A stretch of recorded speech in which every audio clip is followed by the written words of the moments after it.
vemos, ¿no?, que las enfermedades autoinmunes, ¿no?, realmente a los que les gusta reumatología, ¿no?, mis felicitaciones realmente, porque a veces es muy frustrante. Es frustrante en el sentido de que a pesar de que tú le des el tratamiento, no evolucionan bien. Y a veces los pacientes son jóvenes, ¿no?, y fallecen pronto. Entonces no se sabe por qué motivos, razones, nuestro organismo o su organismo empieza a destruir, ¿no?, su propio cuerpo. Y se le tiene que dar pues sus corticoides, altas dosis, probar diferentes medicamentos inmunosupresores y hasta usar los biológicos. Y hemos visto, ¿no?, en artritis reumatoide como 3 tenemos, y ahí está más para artritis reumatoide. Tenemos para espondilitis anquilosante, no solamente tenemos también para la alergia, ¿no?, el omalizumab, ¿no?, que es en los pacientes que tienen un asma alérgica intrínseca, ¿no? Entonces está abriendo más la parte de tratamiento en ese sentido. Entonces, las enfermedades reumáticas autoinmunes, ¿no?, viene a ser una enfermedad crónica, que la causa no se sabe. Pero ¿qué tienen en común? De que todas estas enfermedades reumatológicas tienen una clínica parecida y los exámenes de laboratorio también. Entonces, ¿se acuerdan? Sí, de enfermedades pulmonares intersticiales, ¿no? En las cuales que también era una gama, pero tenían una clínica parecida y patrón radiológico parecido. Ya algo así son las enfermedades reumáticas autoinmunes. Tienen una manifestación clínica parecida, laboratorio también. Y entonces hay que hacer una buena anamnesis, una buena historia clínica y un buen examen físico para poder decir esto es, esto no es, porque se pueden confundir, ¿eh? Ya. ¿Qué más? El diagnóstico temprano de las enfermedades reumáticas es muy importante porque le das tratamiento y tienen menos efectos, o su pronóstico es mejor frente a las lesiones que esto te deja, ¿ya? ¿Qué más? El hecho de que tenemos varios exámenes de laboratorio no significa que si a todos de ustedes yo les hago un anticuerpo antinuclear y a las dos primeras compañeras les sale positivo, yo digo, ellas tienen lupus. No. Los exámenes reumatológicos nos ayudan dentro del contexto para confirmar un examen clínico. ¿Qué quiere decir? Si ella tiene, por ejemplo, todos los síntomas reumatológicos, ¿no?, y por eso que todavía no me haya salido positivo, no significa que por eso la estoy descartando. Te dice, te ayuda, ¿ya? Y te pueden dar un montón de falsos positivos. Por esa razón te dice, manda la historia y la clínica que tiene el paciente. ¿Qué más? El diagnóstico de una enfermedad reumática requiere de todo un análisis integral, entonces, ¿ya? El laboratorio de las enfermedades reumáticas incluye detección de autoanticuerpos específicos y no específicos, ¿no? Y se puede utilizar como predictores de enfermedad, ¿no? Por ejemplo, los anticuerpos anti-DNA en lupus eritematosos sistémicos o el anticuerpo antipéptido citrulinado en artritis reumatoide. Vamos a empezar con los leucocitos. Los leucocitos, que es nuestro sistema inmune, ¿no?, que habíamos visto en la clase anterior. Entonces, los leucocitos que van a aumentar cuando hay una infección. Tenemos la neutrofilia, ¿no?, que se va a dar en infecciones bacterianas, por ejemplo, una artritis infecciosa, una septicemia neumónica, ¿no? Entonces va a hacer que aumenten los leucocitos, ¿no? También se van a aumentar enfermedades autoinmunes como la artritis reumatoide, la vasculitis, pero también vamos a ver el otro extremo, ¿no?, la neutropenia.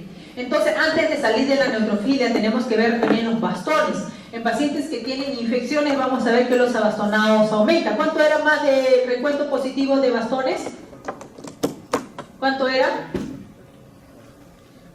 Más del 5%, ¿no? Entonces, vemos los bastones y también tenemos que ver los segmentados. ¿Por qué? Porque los adultos mayores, los ancianos, habíamos visto que hacen inmunosenescencia, que es envejecimiento del sistema inmune. Y ellos no van a hacer, por ejemplo, que a fulanito le dé una neumonía, él tiene 45 años, va a tener 15.000 leucocitos con 10% de bastones. El ancianito no va a tener eso, él va a tener de repente 10.000 y sus bastones normales.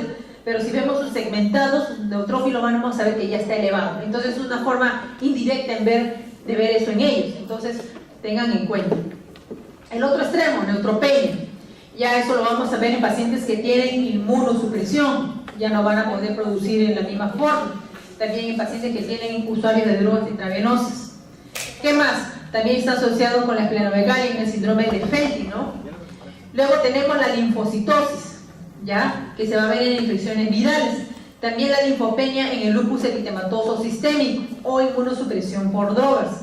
Entonces, en los pacientes con lupus ya habíamos visto que tienen componente hematológico, pueden hacer anemia hemolítica y también hacen linfopenia. Entonces, lo primero, cuando nos fijamos criterios de lupus, ¿cuánto están los linfocitos? Entonces, cuando ustedes vean los linfocitos, acuérdense, los linfocitos son unas células muy importantes.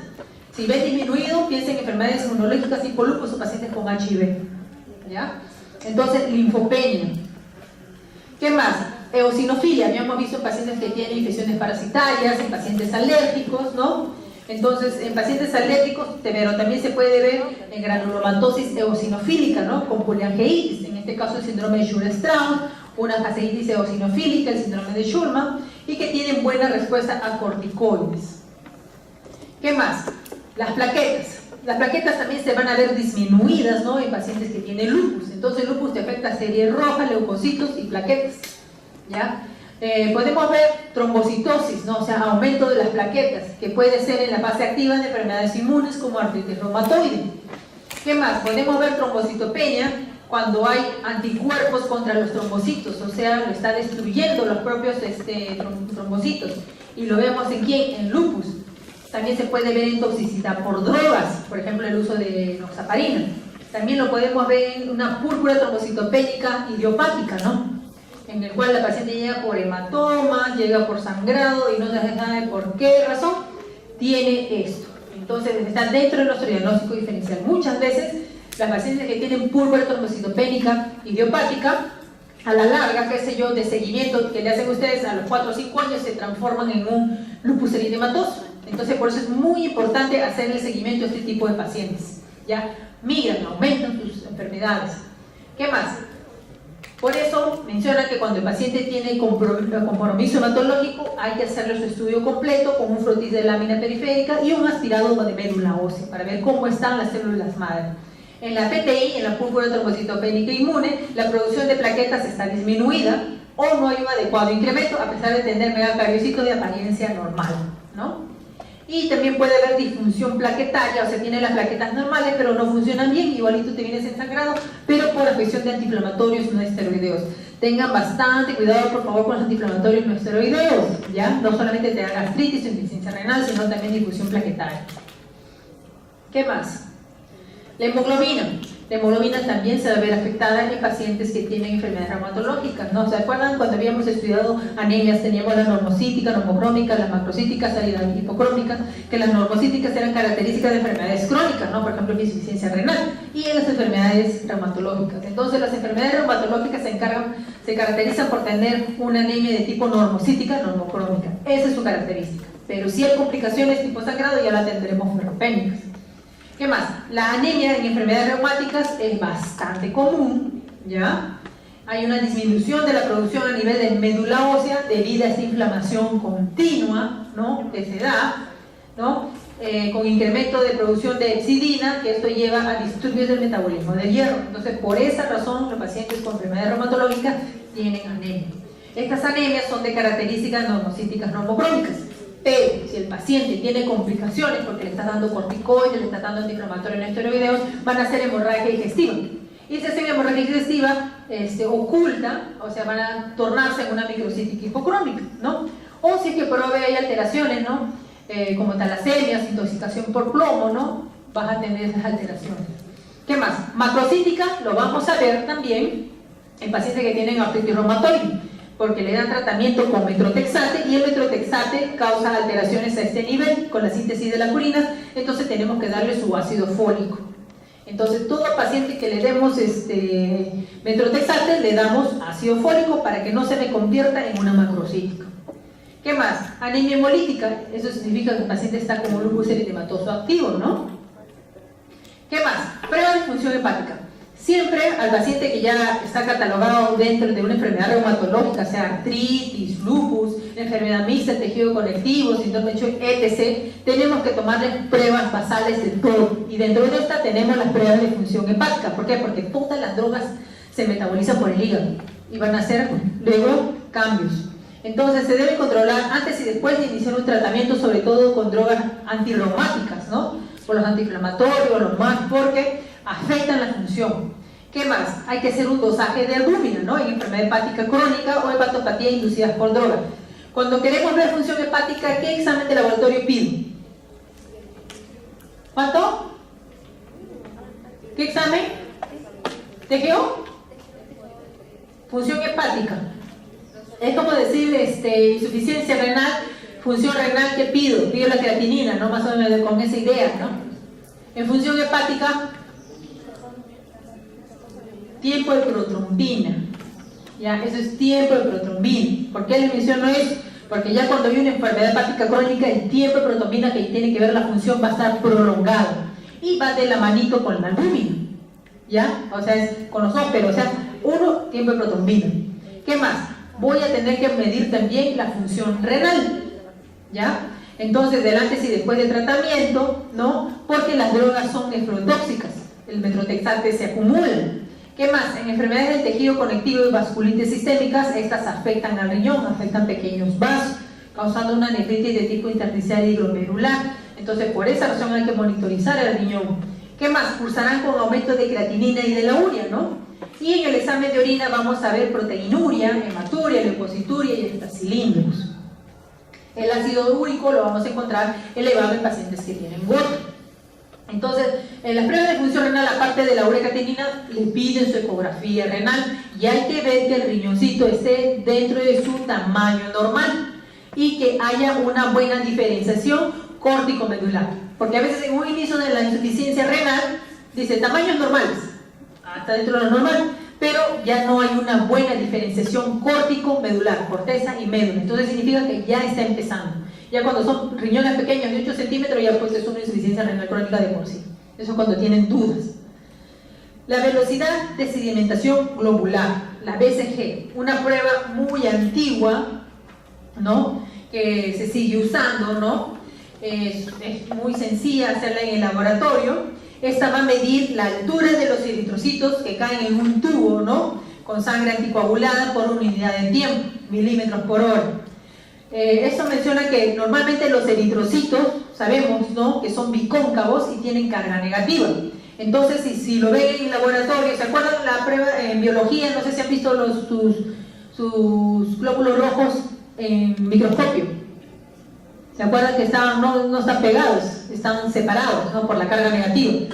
Pero en estas enfermedades crónicas, como hay demasiados mediadores inflamatorios, como fibrinógeno, alfa, beta y gamma globulinas, y esto van a ser cargas positivas que van a hacer que se pierda esa carga negativa de los glóbulos rojos, y entonces estas se van a pegar y van a formar el famoso rollout o aglutinación en pilas de monedas. Eso es lo que se mide la velocidad de sedimentación globular, ¿no? Habíamos visto que esto lo veíamos también en mieloma múltiple, ¿no? Porque tiene bastantes inmunoglobulinas patógenas. ¿Qué pasa? Entonces la BCG tenemos que va a variar con el sexo y con la edad. En los niñitos es de 10 milímetros por hora, adultos mayores hasta 50 años de 0 a 15, para hombres de 0 a 20, ¿no? O mejor dicho, para hombres de 0 a 15 y mujeres de 0 a 20, ¿no? Y para los mayores el valor normal se obtiene dividiendo la edad del paciente por 2. Entonces la BCG tiene mayor utilidad para el seguimiento, ¿ya? Más que para diagnóstico en pacientes que tienen enfermedades reumatológicas, ¿ya? Y también como otras que tengan infecciones, ¿no? U otra condición inflamatoria. Entonces tenemos aquí los factores que aumentan, los que disminuyen, ¿no? Los que aumentan, por ejemplo, la edad avanzada, el que sea mujer, que esté gestando, si es que tiene anemia, si es que hay macrocitosis, ¿no? Factores técnicos en laboratorio, ¿no? Que ya no tienen que ver con nosotros, o también factores que eleven el fibrinógeno. ¿Qué más? Disminuyen con leucocitosis extrema, policitemia, anormalidades de las proteínas, y se alteran sin significado clínico con efecto dudoso cuando son obesos, la temperatura corporal, que se hayan alimentado recientemente, que estén tomando ácido acetilsalicílico o algún tipo de antiinflamatorio no esteroideo. Entonces, la BCG es muy susceptible a que suba o a que baje, ¿ya? De acuerdo a los factores que tenga el paciente. Entonces, por esta baja sensibilidad, porque le tocas y se mueve, ¿no? Se altera, se utiliza poco para un criterio diagnóstico. Solamente se le va a dar su valor en la arteritis de la temporal. Entonces, acuérdense, BCG, arteritis de la temporal y polimialgia reumática. Ahí nomás le dan el valor, ¿no? donde ahí se disparan los valores de la BCG. A la inversa, ¿no? Valores normales no descartan un diagnóstico de artritis reumatoide, ¿no? Pero sí sirve para evaluar la extensión y la gravedad de inflamación, ¿no? ¿Qué más? No se le ha encontrado utilidad para el diagnóstico y seguimiento de pacientes con lupus o algún tipo de miopatía inflamatoria. Ahora vemos la PCR, esto sí lo usamos un montón, la proteína C reactiva, ¿no? Viene a ser un reactante de fase aguda, el cual se va a formar en el hígado como respuesta a todas las citoquinas que se encuentran cuando está séptico el paciente, en particular la interleuquina 6. Entonces es un marcador inespecífico, ¿no? Que se vio en pacientes que tenían infección por neumococo en el año 1930. Su principal función biológica de la PCR es la habilidad de reconocer patógenos, ¿no? Y células huésped dañadas, ¿no? Mediante su eliminación con el sistema de complemento y las células fagocíticas, que ya hemos visto. ¿Qué más? Como respuesta al proceso inflamatorio, ¿no? La PCR se incrementa en las 6 a 8 primeras horas, alcanzando su pico a las 48. Así como se eleva rápido, si tratas y todo mejora, baja rápidamente. Entonces, por eso más nos sirve para nosotros como un marcador inflamatorio. Por ejemplo, es un paciente que te ingresa con neumonía. Habíamos visto el paciente de 48 años con 15.000 leucocitos, 10% de bastones, y un PCR puede estar en 25. Entonces, le tomas a los 3 días, esa PCR ya que ha mejorado con el tratamiento y todo, ya está bajando, ya debe estar en 5 por lo menos. Por eso la PCR lo usamos en marcador inflamatorio en pacientes que tienen pancreatitis aguda. Pacientes con pancreatitis, ¿no? Están volando su PCR que son 40, ¿no? Entonces no le tomamos hemograma, vamos a ver que siempre va a estar leucocitosis, le medimos PCR, que vaya disminuyendo. Y ya cuando el PCR está normal, recién iniciamos dieta o algún tipo de otro procedimiento. Entonces el PCR nos sirve solo como seguimiento inflamatorio, ¿ya? ¿Qué más? La PCR tiende a estar aumentada en personas obesas, o sea, miren, los obesos de la nada, y también por el uso de anticonceptivos orales. ¿Qué más? La PCR como ayuda diagnóstica para pacientes con sospecha de enfermedad reumática no existe una ventaja clara, ¿no? ¿Qué más? No obstante, la PCR responde más rápidamente al estímulo inflamatorio y no varía con la edad, el sexo y morfología, ¿no? Entonces se usa bastante en ese sentido. Entonces tenemos condiciones reumáticas y no reumáticas en el cual la PCR está elevada. PCR elevada, vamos a tener fiebre reumática, artritis reumatoide, artritis psoriática, espondilitis anquilosante, ¿no? Y el lupus y de las neurreumáticas en todas las infecciones, ¿ya? Incluso la pancreatitis, vamos a decir acá pancreatitis, no está la pancreatitis, y eso lo usamos nosotros como seguimiento. ¿Qué más? Entonces, para decir que es un PCR positivo, le encontramos un valor mayor de 10, ¿no? La artritis reumatoide, los valores son superiores a 50 y son factor de predicción de lesiones articulares. O sea, cuando encontramos un paciente con AR que tiene 80, o sea, le estamos haciendo seguimiento, ¿no? A ver, señora, tu diagnóstico es artritis reumatoide, va a tomar tal, va a tomar corticoide, metrotexate, sodio fólico, la vemos un mes. Entonces, este PCR con ese tratamiento tiene que disminuir. Si no disminuye, sigue, significa que no está yendo bien con el tratamiento, que no está cumpliendo el tratamiento, no lo sé, pero esto significa que todos sus cartílagos se están destruyendo. Entonces va a ser después una artritis reumatoide anquilosante. ¿Qué quiere decir ya deformante? Que van a estar, qué sé yo, a los 40 años y va a estar postrado en una silla de ruedas. ¿Han visto algunos de ustedes artritis reumatoide anquilosante? ¿No han visto? Ya presten más atención, ¿ya? Pero hay bastantes pacientes con artritis reumatoide anquilosante, ¿ya? Entonces los pobres ya son dependientes totales. Yo me acuerdo de mi paciente que tenía una artritis reumatoide anquilosante, ¿no? Obviamente de bajos recursos, la pobre se ponía diclofenaco en cada nalga por los dolores que le producía. Y vino por un shock séptico, ¿no? Y se le encontraba solo celulitis, siquiera que tenía 1 litro de pus en cada nalga. Entonces, estos pacientes se complican fácilmente, ¿ya? Tengan cuidado. ¿Qué más? Valores bajos de proteína C reactiva, ¿no? Lo podemos ver en lupus, en polidermatomiositis, esclerodermia, enfermedad mixta de tejido conectivo y colitis ulcerativa. ¿Qué más? Para espondilitis anquilosante, ni la BCG ni la PCR parecen tener correlación con la actividad de la enfermedad. La PCR en pacientes con lupus y fiebre, la PCR reactiva puede ayudar a diferenciar entre una enfermedad activa o un proceso infeccioso, ya que dice valores mayor de 8 sugieren más proceso infeccioso que se deba a lupus. Entonces, en ese sentido nos ayuda a diferenciar, por eso lo usamos bastante. Luego tenemos la PCR ultrasensible, que esto lo usamos más en pacientes cardíacos, ¿no? ¿Por qué? Porque la PCR ultrasensible tiene que ver bastante con el papel aterogénico, ¿no? Significa que es un paciente que tiene bastantes factores para hacer aterogénesis, que sea obeso, dislipidémico, en ello vas a encontrar la PCR ultrasensible elevada. ¿Qué más? El factor reumatoide. El factor reumatoide sí lo seguimos usando para artritis reumatoide, para el diagnóstico, ¿no? Viene a ser un autoanticuerpo, ¿no? IgM, que está dirigido contra el fragmento FC de la IgG. Entonces, miren, nuestro propio anticuerpo, ¿no? La IgM que se dirige a la IgG, entre ellos se pelean. Y se puede presentar en enfermedades reumáticas y no reumáticas. Su utilidad clínica en el diagnóstico de artritis reumatoide, síndrome de Sjögren. Síndrome de Sjögren, todo está seco, acuérdense. Enfermedad mixta del tejido conectivo, crioglobulinemia. Un resultado positivo alto puede ser indicativo de estas enfermedades. A mayor título de factor reumatoide, mayor especificidad y valor predictivo positivo. Entonces tenemos que el factor reumatoide lo tenemos en enfermedades reumáticas y no reumáticas. En las reumáticas tenemos de Cajón, la artritis reumatoide, ¿sí? El síndrome de Sjögren, el lupus, la esclerosis sistémica, ¿no?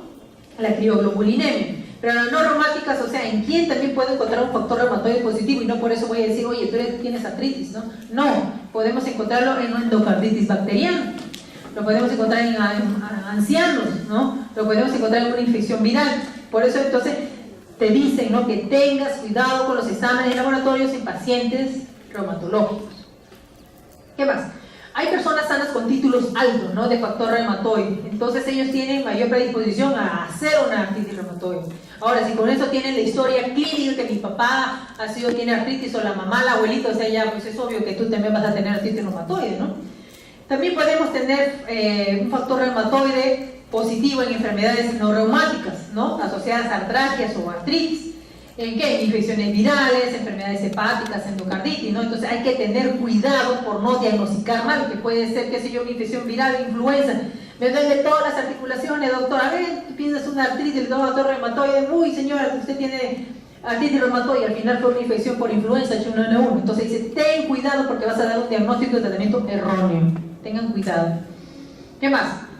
El antipéptido citrulinado cíclico, el anti-CCP, ese sí nos ayuda al diagnóstico no confirmatorio de artritis reumatoide.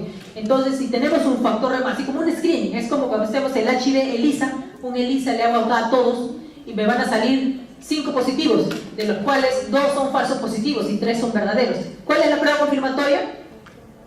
El Western blot, ¿no? Entonces, acá, a todos les hago factor reumatoide, me salen 2 positivos, lo confirmo con mi anti-CCP, el anticuerpo citrulinado cíclico. Este de acá tiene una sensibilidad variable entre 40 y 60, es poca la sensibilidad, pero lo que me vale es su especificidad. O sea, si me dice que no lo tiene, no lo tiene, ¿ya? Entonces, lo combinamos, el factor reumatoide con el anti-CCP. Entonces, el anti-CCP es producido localmente en la articulación de los pacientes con artritis reumatoide, liberando proteínas citrulinadas, ¿no? Los hallazgos sugieren posibilidad de la citrulinación local de las proteínas intraarticulares, son el evento inicial que conlleva la producción de estos autoanticuerpos. Entonces, el anti-CCP lo podemos ver en una artritis temprana, cuando se considera posible el diagnóstico de AR, ¿no? Entonces, si mi mamá tiene artritis reumatoide, ¿no?, y yo quiero hacer un descarte, ¿no?, podría hacerlo con el anti-CCP. ¿Qué más? La artritis reumatoide cero negativa en pacientes con síntomas leves o hallazgos no muy claros, entonces esta prueba me va a ayudar a diagnosticarlo. Luego, es posible que una artritis reumatoide en contexto clínico que hace dudoso, ¿no?, con factor reumatoide positivo, habíamos visto que hasta una endocarditis bacteriana te da factor reumatoide positivo y tú tienes la duda, le pides el anti-CCP y esto te lo va a descartar. Ahora vemos los anticuerpos antinucleares, el famoso ANA, que les toma todos un ANA y 3 le van a salir positivos y son falsos positivos, ya sea porque están tomando drogas o simplemente puede salir positivo. Entonces, no voy a decir que por eso eres lúpico. Ya, el ANA viene de anticuerpos dirigidos contra componentes del núcleo celular. ¿Ya? Entonces, para su detección se necesitan técnicas de inmunofluorescencia indirecta. ¿Ya? El IPI y el LISA. Son asociados al lupus eritematoso sistémico, presente en el 99% de los casos, al igual que el lupus inducido por medicamentos. Pero también pueden estar en otras condiciones reumáticas y no reumáticas, por eso dice, usen bastante en el contexto. del paciente con su historia clínica y su examen físico. A mayor título de anticuerpos antinucleares, mayor probabilidad de enfermedad reumática. Pero hay excepciones, pacientes con lupus y títulos bajo de ANA y a la inversa, ¿no? Por eso dicen que uno desde 120 sanos y uno de 40 a un 32%. Entonces vamos a ver que el ANA, ¿no? Condiciones reumáticas y no reumáticas de ANA positivo. Reumática, obvio, el lupus un 100%, inducido por medicamentos, ¿ah? Lupus sistémico, artritis, esclerosis, Sjögren, ¿no? Y hasta en la fibromialgia. Y en las no reumáticas, miastenia gravis, tiroiditis Hashimoto, enfermedad de Graves, en los diabéticos, ¿no? En la macroglobulinemia de Waldenström, ¿se acuerdan que era un tipo de patología de células plasmáticas dentro del diagnóstico diferencial de mieloma múltiple? Hipertensión pulmonar primaria, ¿no? Entonces también lo vamos a encontrar, enfermedad hepática autoinmune. Entonces, por IFI se considera positivo un título mayor de 1 sobre 160. La sola presencia de un ANA positivo no es diagnóstico de enfermedad, tengan mucho cuidado. Tiene utilidad en el seguimiento y en el pronóstico de enfermedades autoinmunes. Entonces, epidermia sistémica, enfermedad mixta, tejido conectivo, enfermedad muscular inflamatoria en el síndrome de Sjögren. Es útil en el diagnóstico de lupus inducido por drogas. ¿Qué drogas? Hidralazina, procainamida, isoniazida, que usamos bastante en tuberculosis, y clopromacina. Entonces, ¿cuál es el principal problema del ANA? Como es una prueba muy específica, también costosa, no hay una buena estandarización, ¿no?, para ese anticuerpo, entonces pueden por esas razones haber factores que dan un falso positivo, no tanto sea de que maniobra la máquina, entonces por esa razón. Entonces hay que ver, cuando ustedes reciben un ANA, hay que ver bajo qué patrones está tomado esto, ¿no? Por eso ciertos dicen, ¿me traes un ANA de dónde? De la solidaridad, o sea que no confío. Mándame un ANA del ROE, no sé, o laboratorio de confianza, donde tengan un sistema que le estén haciendo, porque por mínimo factor, hasta el calor, el movimiento, se altera esto. El ANA puede estar dirigido contra una variedad de antígenos, ¿no?, resultando en anticuerpos positivos para varios patrones de fluorescencia. Entonces, eso es lo normal, ¿ya? Eso, si no tienes una enfermedad reumatológica, en la fluorescencia se debe ver así. Pero si tienes una enfermedad reumatológica, vamos a encontrar varios patrones de ANA.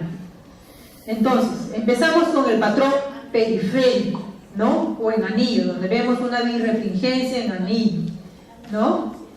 Entonces, este viene a ser un ANA positivo, patrón periférico, así te lo van a reportar. Luego, patrón homogéneo, no se ve esa refringencia, ¿no? Entonces, este es otro tipo de reporte, ANA positivo, patrón homogéneo. Luego, patrón nucleolar, en el cual, o sea, esta es la célula, pero su cromatina es la que se pinta más. En ANA positivo, patrón nucleolar. Luego, este es más finito, ¿no?, como puntillismo. Entonces, un patrón anticentrómero. Entonces, ANA positivo, patrón anticentrómero. Luego, acá, el citoplasma es el que se pinta más. Este es patrón citoplasmático. Luego, patrón moteado fino, ¿no? Y tenemos el patrón laminar. ¿Qué más? También tenemos los patrones contra antígenos nucleares extractables, del perfil ENA, ¿no? Estamos hablando del anti-RO, del anti-SAP. Entonces vemos que es como sacabocado, ¿no? Como sacabocado en forma difusa. Ya, entonces, ¿para qué hemos descrito todos estos patrones? Porque estos patrones son descritos cuando ustedes hacen anticuerpos antinucleares. Entonces, cuando te dice es un patrón periférico anti-DNA de doble cadena, es muy específico para el lupus eritematoso sistémico, ¿ya? Dice, pero poco así, pero es específico sobre todo cuando tienen nefritis lúpica. ¿Qué más? El anti-SMIT o patrón moteado, muy específico pero poco sensible para lupus. El anti-RO, patrón moteado, también se ve para lupus, síndrome de Sjögren o lupus neonatal. El anti-LA, para lupus, Sjögren y lupus neonatal. El anticuerpo antistona, ¿no?, que es un patrón homogéneo o difuso, lo ves en lupus, artritis reumatoide, lupus inducido por drogas o también el envejecimiento. El anti-RNP lo ves en lupus y enfermedad mixta del tejido conectivo. y el anticentrómero lo vas a ver en esclerodermia. Luego, los anticuerpos anti-DNA de doble cadena, entonces son marcadores específicos para lupus, tienen una especificidad del 95% y sensibilidad del 70%, y se encuentra positivo, como les mencioné, en nefritis lúpica, ¿ya? O sea, puedes tener dos lúpicos, un lúpico con anti-DNA todavía positivo y el otro negativo, entonces el que tiene positivo tiene ya compromiso renal. Entonces, en estos pacientes vamos a ver que el complemento, ¿se acuerdan de la vía del complemento que eran 4 vías, ¿no? Que todos hasta el final hacen uno solo, hay consumo del C3 y C4. Entonces, en esto le hace el dosaje del C3, C4 y lo vas a ver consumido.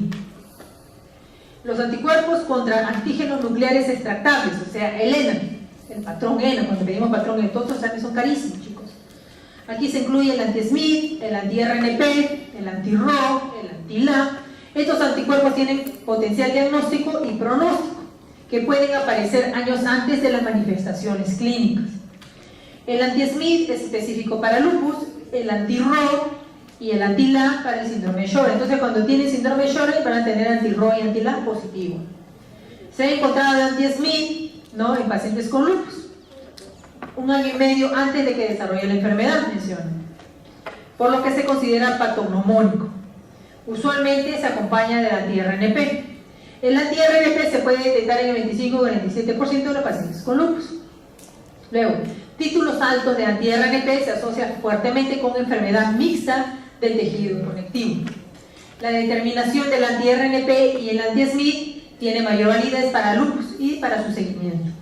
El anti-RO lo encontramos en el 50% en lúpicos, en 90% en Sjögren y en casi todas las madres de hijos nacidos con lupus neonatal. El anti-RO se acompaña de anti-LA y es raro encontrar anti-LA sin anti-RO. Luego, el anti-LA se encuentra en el 50% de Sjögren, en el 10 a 15% de lupus y es menos frecuente en artritis reumatoide, como poliomielitis, cirrosis biliar primaria o hepatitis autoinmune. Ahora, la determinación de esos dos anticuerpos está indicada en mujeres con lupus que estén embarazadas o deseen gestar, o pacientes con sospecha de lupus pero con ANA negativo, ¿no?, antes sospecha de Sjögren. Entonces, acá en este cuadrito tenemos, ¿no?, el ANA, los anticuerpos antinucleares, ¿no?, si tenemos negativo, si es positivo o título bajo. Entonces, si es título bajo, tenemos que ver con nuestro anamnesis, nuestro examen físico, decimos que tenemos una alta sospecha, le pides, ¿no?, el patrón ENA, el patrón ENA te da todo, ¿no? Entonces, si tiene anti-DNA, ¿no?, positivo, no anti-RNP, anti-RO, va para lupus, ¿no? Si tiene antihistonas, anticromatina, entonces es un lupus inducido por fármacos. Si tiene anti-RNP positivo, esto va con enfermedad mixta del tejido conectivo, ¿ya? Si tiene anti-SSL70 o anticentrómetro, va más con esclerosis interna. Y para Sjögren va con anti-RO y anti-LA. Entonces habíamos visto que el anticuerpo anticentrómero y el anti-SSL70 va más con esclerosis sistémica, ¿no?, que tiene sobre todo compromiso pulmonar y compromiso esofágico. ¿Qué quiere decir eso? El paciente tiene la clásica cara de muñeca, ni una arruga, o la boca de pajarito. Le dicen, abre la boca y un poquito nada más, ¿no? Entonces, esa esclerosis que ven es en todo el cuerpo, es en todo el trato digestivo, o sea, ya no hace la buena digestión, ya no hay una digestión, se atora el paciente. Desgraciadamente es algo muy triste, es volverse una piedra, literalmente, es triste esto.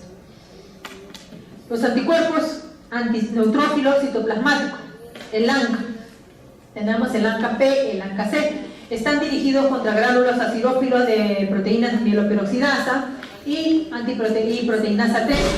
Es característico, ¿no?, de vasculitis necrotizante, en granulomatosis con poliangiitis, estamos hablando de la granulomatosis de Wegener, poliangiitis microscópica, la granulomatosis eosinofílica con poliangiitis, que es el síndrome de Sjögren-Strauss. Como mencioné, tenemos el ANCA-P y el ANCA-C. El ANCA-C dirigido contra la proteinasa 3 y el ANCA-P contra la mieloperoxidasa. Son de ayuda diagnóstica, pero no como seguimiento de recaída o predicción de remisión. El complemento. Habíamos visto que el complemento, también que son los amplificadores de la inflamación, van a estar consumidos en los pacientes que tienen lupus. Va a haber consumo del C3, C4. Tenemos también el complemento total, que es el TH50, que cuando no hay el complemento no lo detectamos, entonces hacemos la sumatoria total y solicitamos esto. Sus niveles van a disminuir en nefritis lúpica, o pacientes con nefritis lúpica persistente. Su normalización revela que hay una buena respuesta al tratamiento. La hipocomplementemia se encuentra en preclase y en el eclampsia, también lo vamos a ver consumido. En seguimiento en el embarazo en pacientes con lupus. Y el complemento hemolítico total, el CH50, se mide cuando tenemos bajo niveles de C3, C4 y cuando lo usamos no lo encontramos, entonces sospechamos de déficit y hacemos este recuento total, ¿no? Que es la sumatoria de C1 y C9. Entonces el complemento nos sirve para ver si hay una buena respuesta al tratamiento el paciente lúpico, porque si vemos que está respondiendo bien ya empieza a normalizar, ¿ya?